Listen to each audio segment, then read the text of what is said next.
Bonjour, on est avec celui qu'on ne présente plus, l'intellectuel, professeur et universitaire et suisse d'origine égyptienne, Monsieur Tariq Ramadan. Monsieur Ramadan, bonsoir. Bonsoir. Comment allez-vous? Ça va, je vous remercie beaucoup, le Comodella. Qu'est-ce que vous pouvez nous dire sur la conférence que vous allez animer ce soir?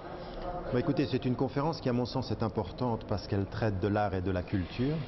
Et que dans un pays comme le Maroc, qui a une très forte tradition, une longue tradition, il est extrêmement important, non pas simplement de parler de la culture et des traditions qui seraient soit strictement religieuses ou strictement du mode de vie, mais effectivement de l'expression, de la créativité. Et donc là, on va être avec des praticiens qui sont dans le monde de la musique, qui sont dans le monde du cinéma, et on va essayer de confronter les vues entre les réflexions sur la créativité aujourd'hui, sur qu'est-ce qu'il faut exprimer, aussi d'un point de vue de la dignité, de l'éthique, est-ce qu'il faut une éthique en matière de culture et d'art, et puis quelles sont les questions qui se posent aujourd'hui à la société marocaine pour que tout en vivant avec son temps, elle ne perde pas ses racines. Moi, je veux savoir plus sur votre engagement dans le débat concernant l'islam en Occident ou dans le monde.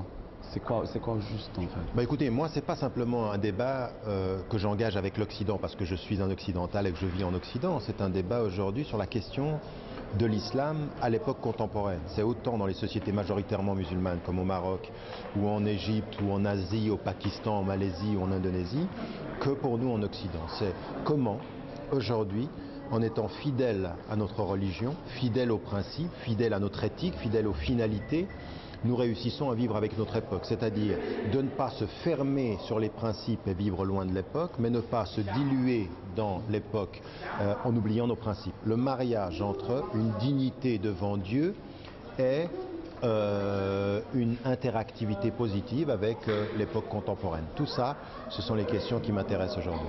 Qu'est-ce que vous pouvez dire aux gens qui disent que vous êtes l'intello le plus tendance, le plus fashion qui représente le monde arabe dans le monde?